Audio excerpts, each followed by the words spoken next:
Hello everybody. I'm going to solve two questions, algebra questions in this video. So we consider the determinant of this matrix is equal to 0, and we wanted to show this equation represents the Cartesian equations of a plane, and we would like to write down this equation in terms of point normal form.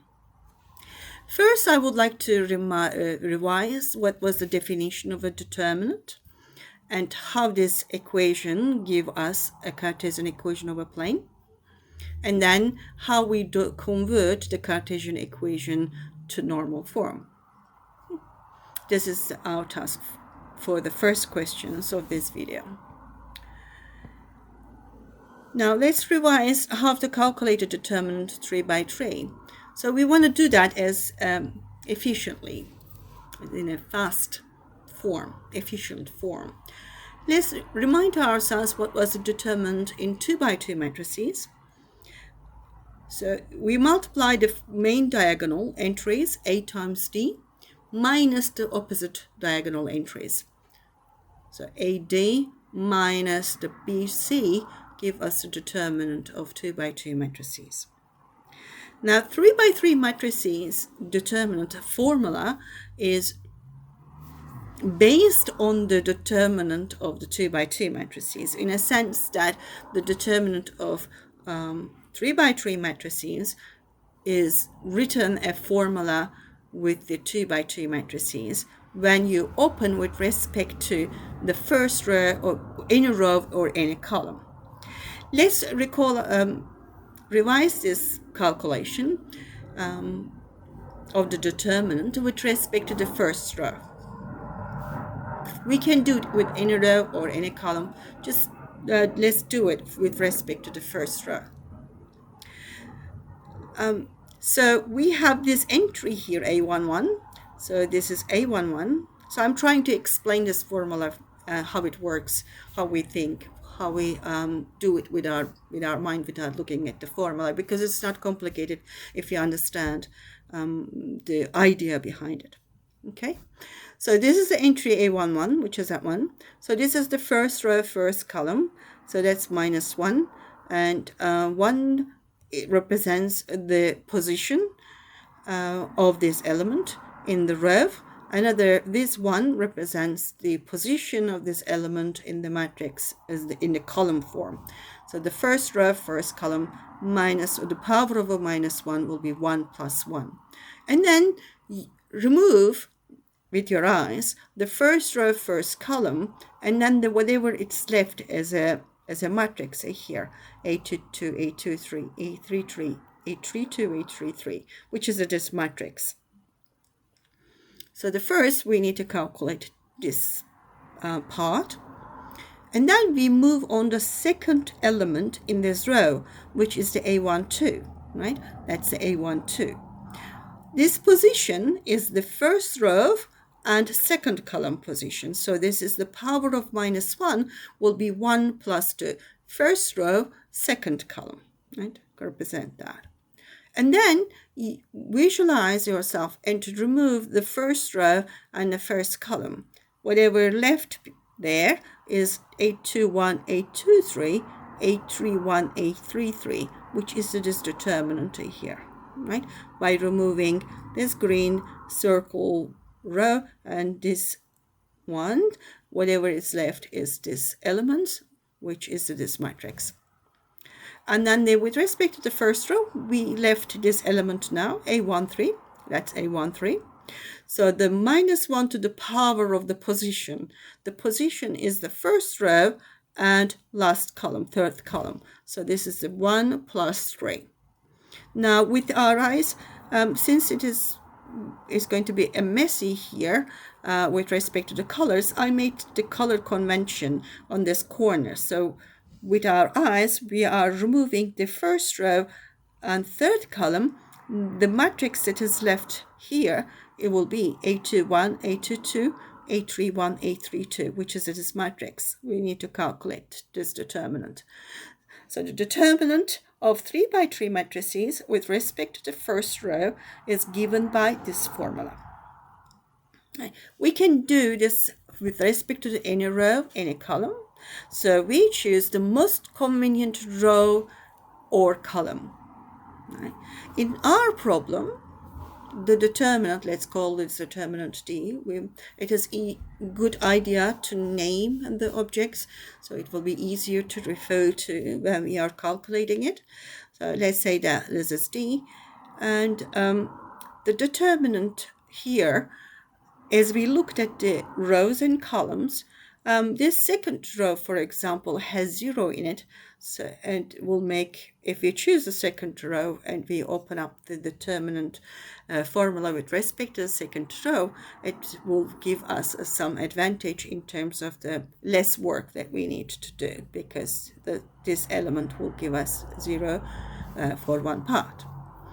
So if we use calculation for the determinant with respect to the second row, we have this element, which is 1, and the position is second row, first column, so the power of -1 will be 2 plus 1.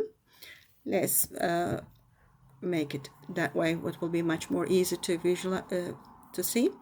Okay, this is the 1, and -1, 2 plus 1. This is the position second row, first row. If we move this row with this column, what is left here? Y minus 2, Z plus 1, -1 and 0. And plus this entry, which is 0, so everything will be here, will be 0.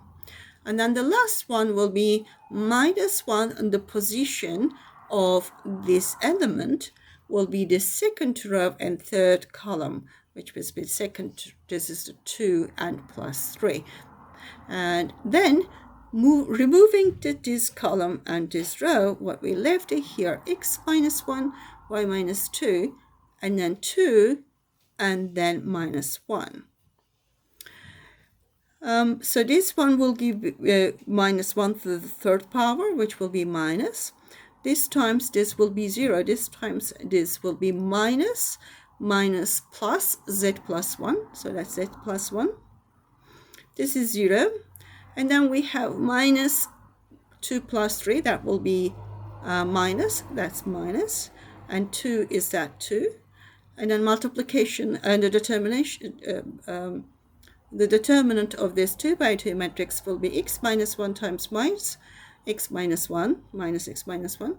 This times this, the minus 2 times y minus 2.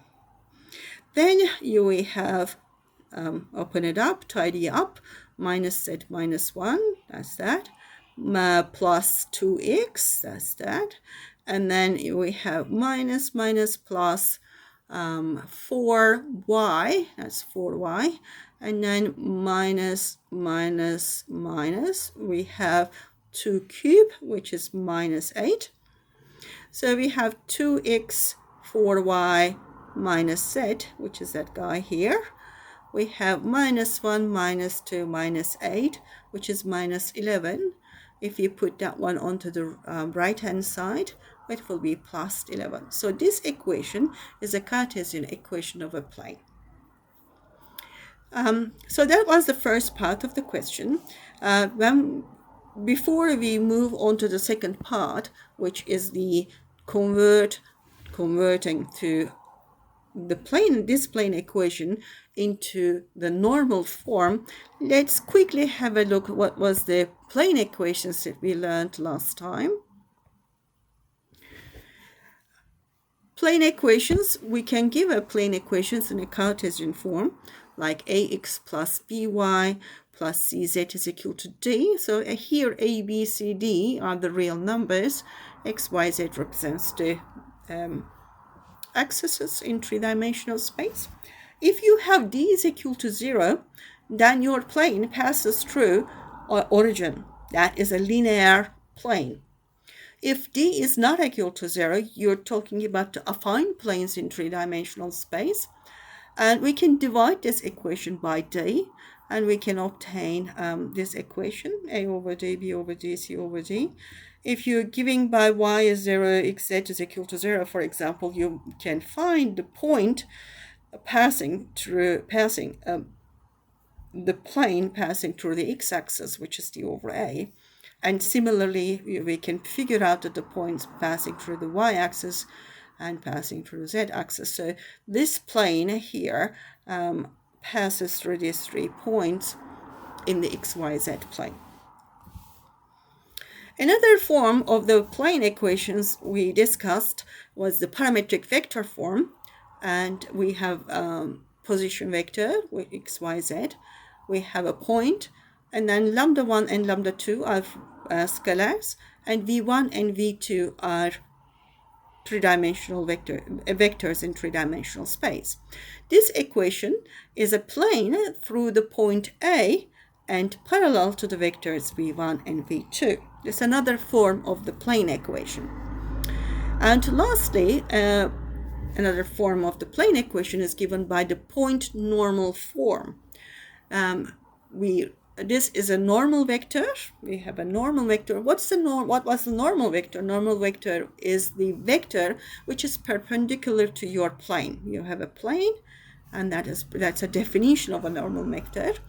The normal vector is perpendicular. So you have the point on the plane P, and x is any point on the plane, so it varies. So it's a position vector x, y, z. And x minus p is the vectors on the plane passing through all and covers all your plane. All of them has to be perpendicular to n, which means that their dot product is equal to 0. So that was the idea behind the point normal form. In the second part of this question, we want to convert the Cartesian plane equation to normal form. If we have any Cartesian plane equations like ax plus by plus cz is equal to d, we can directly write it down the normal vector. Very easy, very straightforward. The coefficients of this equation gives us the normal vector, which is a, b, c as the normal vector. And we would like to find out a point on the plane, which is pretty straightforward as well. We can make, say y is equal to 0, z is equal to 0, figure out the x. That will be d over a. So d over a 0, 0, for example, will be a point on the plane. Then we have a normal vector, dot products, and the position vector minus a point, any point, is 0. So this is an equation of the normal form of the plane. And since this element can change, could be any element, so you have many this type of equations. So this is one of them only. In our problem, this was the equation that we calculate. So the normal vector will be 2, 4, minus 1, just the coefficients right here. And then we calculate any point. Okay, it's easier in this equation if you put x is equal to 0, y is equal to 0, z will be minus 11. Then 0, 0, minus 11 will be a point on that plane. So we have normal vector, dot product, position vector, minus a point on the plane is equal to 0. So that is a normal form of the plane. So that's all we wanted to show in this question.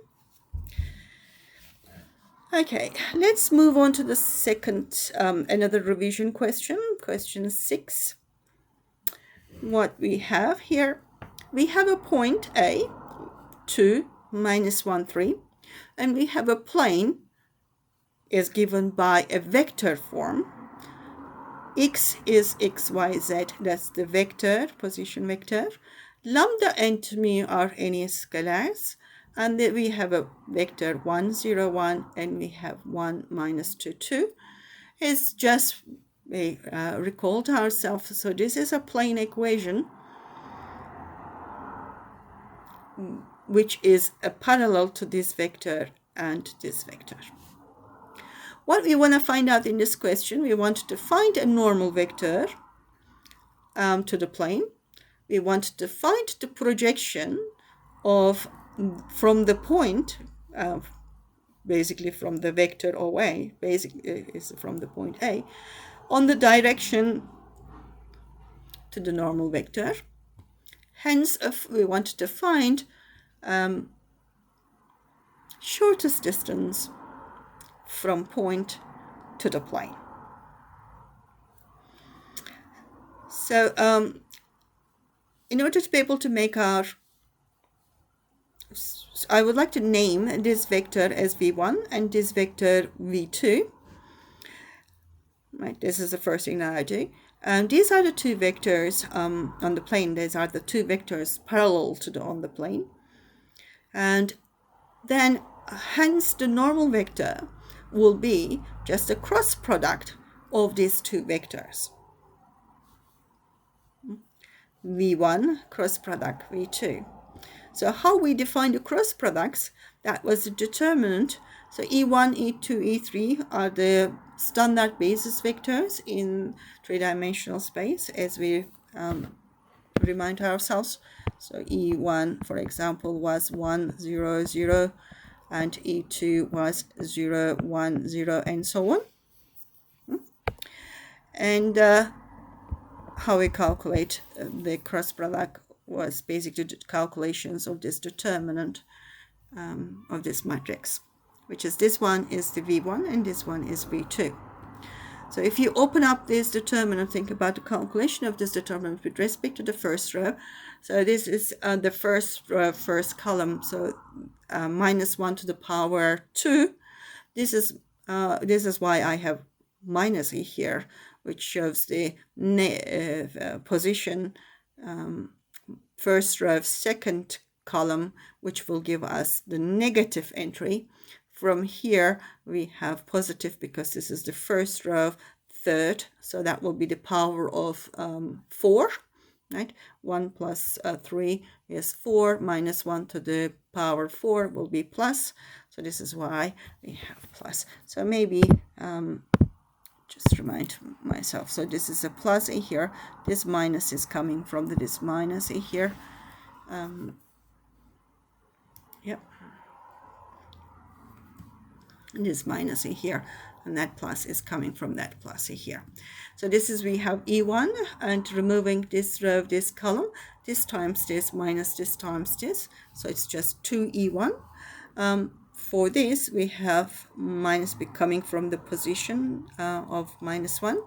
And then this times this will be 2 minus 1, e2. And e3 will be this times this, which is minus 2. And this is 0, that's minus 2. So we have n, the normal vector, will given by 2e1 minus e2 and minus 2e3. As a vector form, this will be 2 minus 1 minus 2.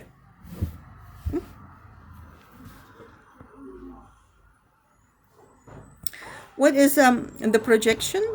Let's remind ourselves what does the projection means in or projection formula. Let's remind ourselves of the projection formula in this case. So we have a projection of OA, that's the vector. We are projecting onto the vector OB.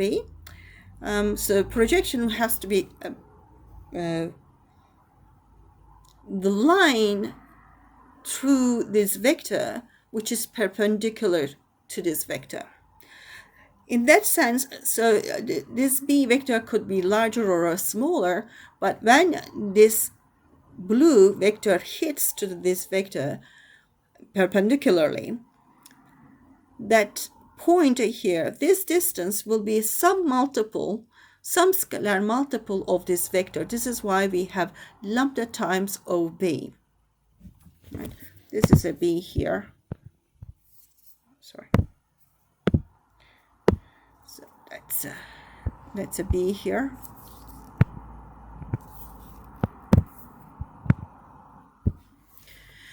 So this perpendicular means OB times OA minus lambda OB, which is this blue vector.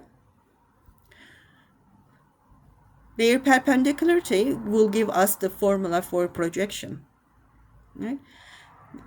Since they are perpendicular, their dot products will be 0, and then it will give us the calculations of the lambda. That's all we need to do, because the projection of the vector OA into the vector OB will be a multiple of OB. By calculating this lambda, that will give us the projection formula completely. So there's a bit of steps in here. I don't want to go through those steps, but it's pretty straightforward algebraic calculations to calculate what is lambda. So this is a lambda for us. So this is a scalar, and that is a vector, right? Projection is a vector. It's some multiple, some length. So we are changing the length of the vector OB. That's all it is. Right? And OA dot product OB divided by OB, the length of the OB, but we are squaring it. So instead of taking the square root, then we are squaring it. That basically you are squaring each of the component. Okay, that was the projection. What does a projection means on one vector to another vector? And let's do that for our problem now. Right. So this was the OA is the vector 2, minus 1, 3. That's given by in the question. We calculate the normal vector 2, minus 1, 2. 2 minus 1, minus 2. That's the projection formula. This vector dot product this vector and divided by this vector's length. This line means is the length of this vector, and now we are squaring it. This is the vector OB, which is that one, n. This is a scalar. This will give us a scalar, and this will be just a vector. This times this plus this times this plus this times this will give us the scalar product. So this is 4 plus 1 minus 6. So that's number. And we are taking its length is the square root of square of each component. So 2 square, 1 square, 2 square, minus 2 square. So since we are taking a square root and square, that will be off. So this one and this one will be gone. On the up, we have minus 1, and the downstairs we have 9. So that is the vector projection of the vector OA on the normal vector. So the last part of the question is basically saying that what is the shortest distance from the point A to the plane pi. That is the length of the projection. The shortest way to go is just taking the perpendicular distance from your point to the plane. Basically, all we need to do now is to calculate the length of this vector. Length of this vector will be the square root of square of each of the component. So that will be 1 over 9. That is a scalar, so it is a common for each of this component. This is a 2 square plus 1 square plus 2 square. Here we have for 9. 9 will remove with 9, so we have only 1 over 9. That's a square root of 1 over 9. That is 1 over 3. So that's all we need to do for these questions. I hope this is useful. It will be useful for you. Thank you for watching. Thank you. Cheers. Bye.